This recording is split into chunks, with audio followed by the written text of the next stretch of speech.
الحمد لله القوي المتين. زۆربەی ئەو پێشمەرگە دیلانەی کە لەلایەن داعشەوە سەر بڕدراون چەکداری کوردی داعش بۆ سەربڕینیان بەکارهێنراوە و هەموو جارێکیش ئەو چەکدارە کوردانە بە زمانی کوردی پەیامێکیان ئاراستەی بەرپرسانی هەرێم کردووە.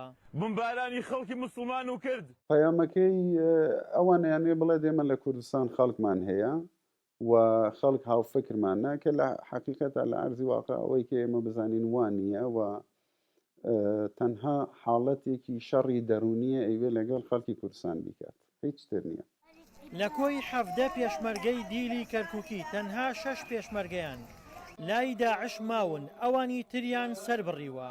دوا پێشمەرگەشیان بە ناوی فاخر عاسی 10 ڕۆژ لەمەوبەر لەلایەن چەکدارێکی کوردی ڕۆژەڵاتی کوردستانەوە سەر بڕدرا. داوامان لە سەرۆکایەتی و لە هەردوو مەکتەبی سیاسی کردا بە زووترین کات ئەبێت تۆڵەی کوڕەکەمان بکرێتەوە.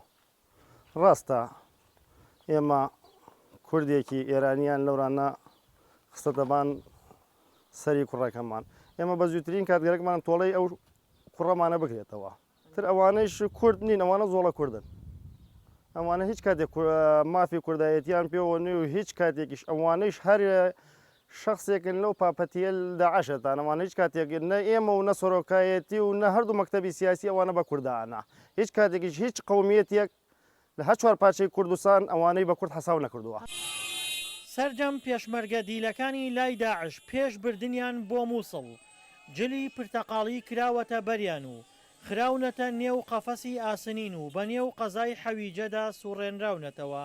بەدەستی کورد سەرێ بڕن تا کێشە دروست نەکە لەناو کەرکووکە مەسەلەن ئێمە بڕۆین بڵێن حەقی خۆمان لە عەرە بکەینەوە بە کوردێکی سەرە بڕن و تاکو ئێمەش خۆ حەڵکی حەویجە زۆرە ناو کەرکووکە ئێمە چیمان گەرەک لەوان ئێمە کێشەیمە بەس سەرەکی لەسەر حەویجەیە کە کاتی خۆی حەویجە گرێتی بەربارانیان کردووە و هەموو سوکاییان پێ کردووە ئێمە تۆڵەی خۆمان لە خەڵکی حەویجاکەینەوە بتێنێتەوە بەس کە کاتی سەرێ بڕن بەدەستی کورد تاکو کێشە بۆ عەرە دروست نەبێ ئێمە سەرەکی کێشەمان بەس حەویجەیە. گومان دەکرێت یەکێک لە ئامانجەکانی داعش بۆ سەربڕینی پێشمەرگە دیلەکان بە چەکداری کورد دروستکردنی کێشەی کۆمەڵایەتی بێت لە نێو هەرێمی کوردستاندا.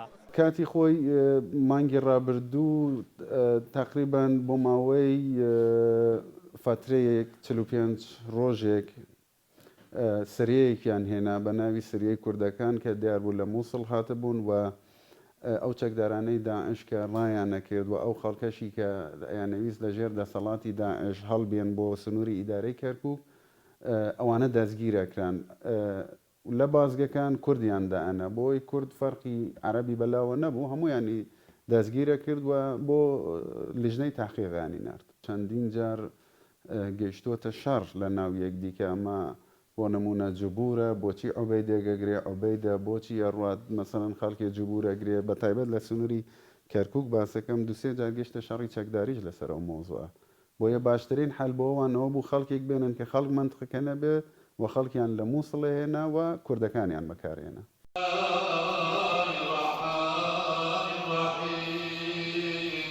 ژمارەی ئەو چەکدارە کوردانەی کە لە نێو ڕیزەکانی داعشدان زۆر نین بەڵام زۆر کاری وەکو کوشتن و کاری تیرۆریستیان پێدەست پێدرێت.